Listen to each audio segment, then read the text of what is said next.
You ask Tiger to solve. This deals with linear equations with one unknown. The final result is x equals 36/7. Let's solve it step by step. Simplify the expression. Multiply the fractions.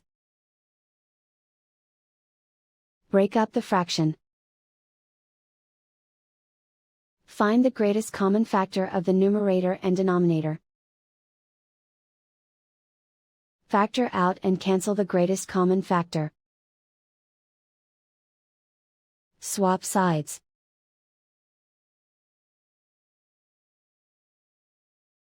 Group all constants on the right side of the equation. Add 3 to both sides. Simplify the arithmetic.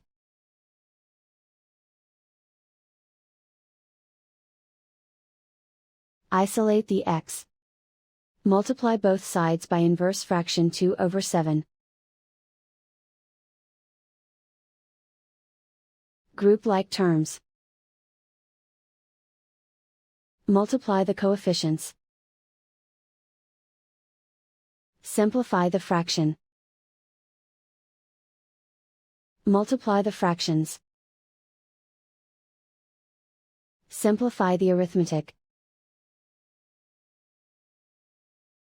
And so the final result is x equals 36/7.